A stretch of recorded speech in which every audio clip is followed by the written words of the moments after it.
सादर आमंत्रण है। अब आपके मन में जो भी खुजली हो सो बोलो।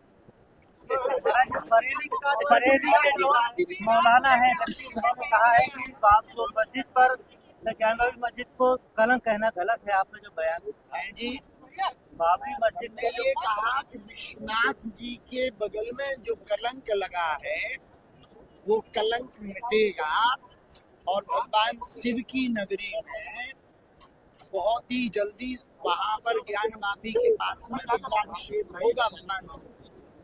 तो बरेली के जो मौलाना है रिजवी, उन्होंने कहा है कि उसको कलंक कहना गलत है, वहाँ भगवा झंडा फहराया नहीं जा सकता है, वो मस्जिद है। समय समय का खेल है, समय समय की बात, समय समय का खेल है, समय समय का योग। करोड़ों में बिकने लगते हैं 2 कौड़ी के लोग।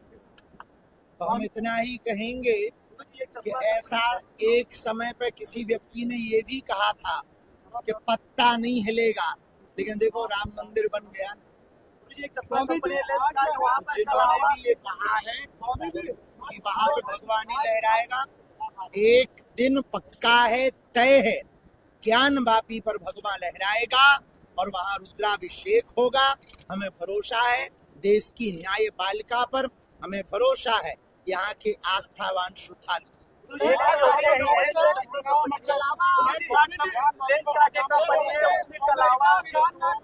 महिलाओं के पहनावे पर प्रतिबंध लगा करके बुर्का और हिजाब पर उसने छूट दिया है, क्या करना चाहिए? मना किया है।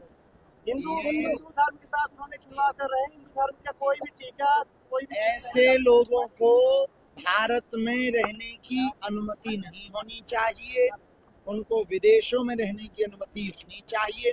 हमारे जितने भी तीर्थ देवालय हैं वहाँ पर मुसलमान भी दुकान खोले हैं, वहाँ मुसलमान भी व्यापार कर रहे हैं। हमारी कथा में भी हो सकता कई लोगों की आसपास दुकानें हो, काशी में तो है ही है। देने वाला कौन? हिंदू। तीर्थों में जाने वाला कौन? हिंदू। जब हम ये भेद नहीं करते तो लेंस कार्ड की कंपनी को ये भेद करना महापाप है। ऐसा करेंगे तो आने वाले दिनों में आपस का मतभेद भारत में बहुत बढ़ेगा, उससे भारत की स्थिति विचित्र होगी। हम उनसे यही कहेंगे सुधर जाओ, नहीं तो आने वाले दिनों में सुधर भी जाओगे, भारत का कानून छोड़ेगा।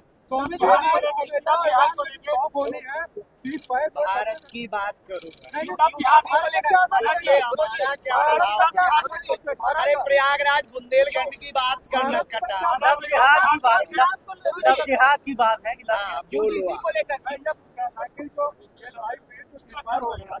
तो अगर ये सकारात्मक नहीं जाता है तो इसका दुनिया का भारत में क्या असर पड़ेगा? देखिए वैश्विक रूप से देखो, तालाब में पत्थर फेंको या डायमंड, तरंग दोनों से उठती है। उसी प्रकार विश्व में कहीं पर भी युद्ध होगा, उसका स्पंदन हर देश को होगा, तो भारत को भी होगा। और हमें लगता है भारत को ज्यादा नासिक के कंपनी बड़ा मामला हुआ है, वहाँ के वर्करों को, महिलाओं को लेकर उस पर हमने बोल दिया है कि सुधर जाओ वरना भारत का कानून सुधारेगा। और महाराष्ट्र का कानून बहुत अच्छा है और महाराष्ट्र में इस बात को लेकर के बहुत प्रबल, वहाँ के हमारे यशस्वी मुख्यमंत्री बहुत ही प्रिय श्री देवेंद्र फडणवीस जी सैद्धांतिक रूप से, वैचारिक रूप से अपनी परंपरा को बहुत प्रबलता से मानते हैं। जल्दी ही हमें भरोसा है कि वो इस पर कठोर कार्रवाई करेंगे और हम हिंदुओं से प्रार्थना करेंगे कि देख लो, हमें लगता है व्यापारवाद में यदि मजहब को आगे लाया जाएगा तो देश की स्थिति परिस्थिति बिगड़ जाएगी। वरना हम हिंदुओं से भी अपील करेंगे कि अपनी अपनी कंपनियों में सिर्फ हिंदुओं को ही काम। यूजीसी को लेकर क्या कहेंगे? यूजीसी को लेकर आप बताएं क्या कह दें, आप क्या सुनना चाह रहे हैं? यूजीसी के लिए क्या रहे हैं आप? यूजीसी को लेकर अगर बात की जाए, यूजीसी के आने के बाद हम देश में जोड़ने की बात करते हैं, तोड़ने की बात नहीं करते हैं। तो हमारा यही उद्देश्य है कि सरकार नीति, विधाएं और संविधान की पद्धति जो है समानता वाली, तो हम चाहते हैं कि हमें जातियों में न बांटा जाए, हमको भारतीय रखा जाए। ये जो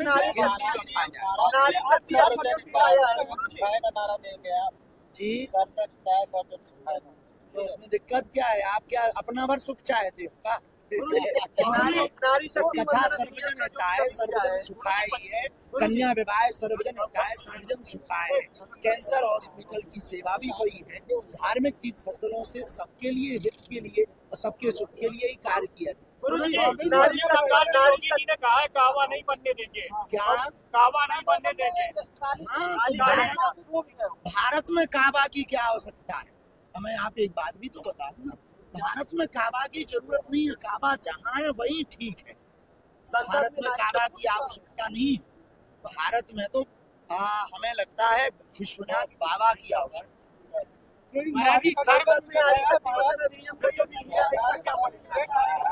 आपको लगता है कि राजनीतिक पार्टियां हैं वो वाकई में चाहती है कि महिला आरक्षण जो लागू हो, क्योंकि पार्टियां पहले भी अपना जो है 30% में ज्यादा उनको टिकट दे सकती है, जबकि ऐसा जो ग्राउंड पे देखने को नहीं मिलता। आप क्या कहते हैं?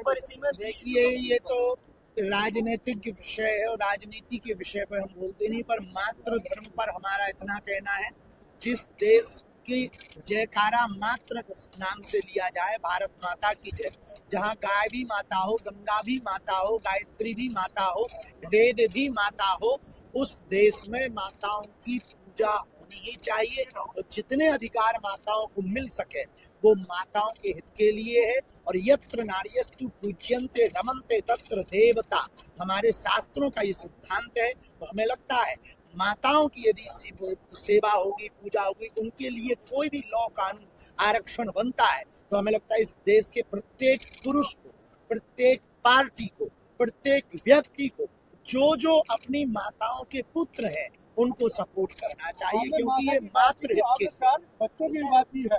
तो आपको लगता है कि इंडिया के अंदर लोगों के पास इनकम है कि 4 बच्चों को पाल सके लोग?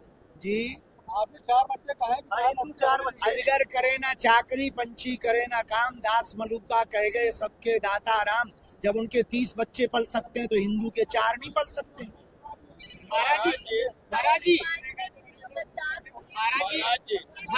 हम सब भारतीय हैं, मगर हमेशा जात धर्म और के नाम पर जिस तरह से बांटा जाता है, उनको क्या संदेश देना चाहेंगे?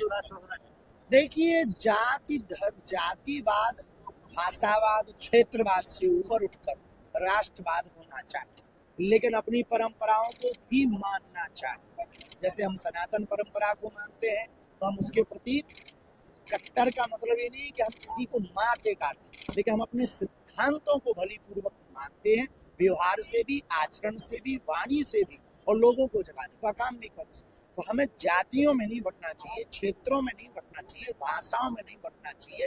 हमें एक तिरंगे के नीचे रहने की विचारधारा को स्थापित करना चाहिए, पर अपनी मान्यताओं को मानते रहना चाहिए। भारत हिंदू राष्ट्र होगा, उसके लिए प्रयत्न जारी है। और इस वर्ष 4 जुलाई को हम फिर से एक घोषणा करने वाले हैं। उसके लिए इस वर्ष अब हम आगामी दिनों में रथ यात्रा निकालेंगे। 4 जुलाई से निकलेगी। नहीं, 4 जुलाई को इसकी घोषणा की जाएगी, कहाँ निकलेगी, कब निकलेगी, पर इस वर्ष हम रथ यात्रा करेंगे भारत को हिंदू राष्ट्र बनाने।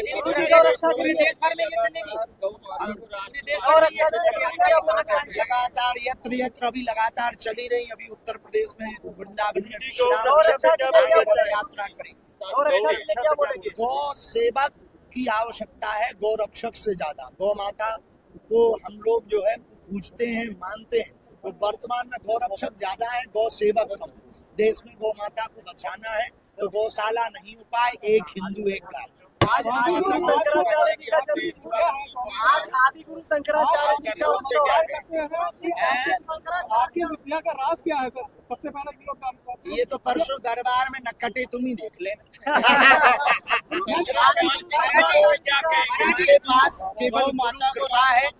अध्ययन पे हम भरोसा करते हैं, अध्ययन भी करते हैं, गुरु कृपा है तो जो गुरु का प्रसाद है उस पर। लेकिन हमारे वैदिक परंपरा में आदि जगत गुरु शंकराचार्य के पास भी परकाया प्रवेश की विद्या थी, स्वामी रामकृष्ण परमहंस के पास भी विद्या थी, स्वामी विवेकानंद के पास भी वाक सिद्धि की विद्या थी।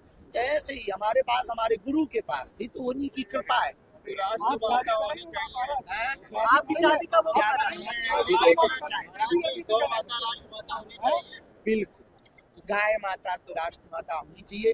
इसके पहले हम चाहते हैं उत्तर प्रदेश सरकार में यशस्वी मुख्यमंत्री जी गाय को राज्य माता महाराज जी, शंकराचार्य पे बड़ा विवाद हो रहा है। शंकराचार्य पे बड़ा विवाद हुआ और उनके तमाम मुकदमे भी और 501 तक मामला गया जो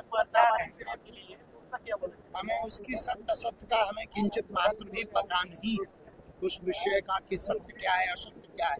हम यही कहेंगे संतों को आपस में विवाद नहीं संवाद करना चाहिए ताकि सनातन की हंसी ना हो, अपने धर्म का उपहास ना हो, चाहे वो राजपीठ के लोग हों चाहे वो शंकराचार्य या संतों के पीठ के लोग हों। हम दोनों से ही ये प्रार्थना करेंगे कि आपस में सामंजस्य स्थापित करके विवाद नहीं संवाद का रास्ता चुना जाए ताकि दूसरे मजहब के लोग, अब और लोग यही हंसी करके कह रहे हैं कि पहले अपना तो सामान लो पे हमारा देखो। हिंदुओं में एकता नहीं, इसके लिए क्या करना महाराज जी, चाहिए? यही सबसे बड़ा दुर्भाग्य और दुख है, इसी के लिए हम प्रयत्न कर रहे हैं। और 3 दिन की कथा हिंदू एकता के प्रतीक है। प्रयागराज में संगम है और यहाँ सब एक हो रहे हैं। जब 3 नदियां एक हो सकती हैं तो हम हिंदू एक क्यों नहीं हो सकते? महाराज जी, अभी तो देवरानंद जी जो अब धन्यवाद। सीताराम जी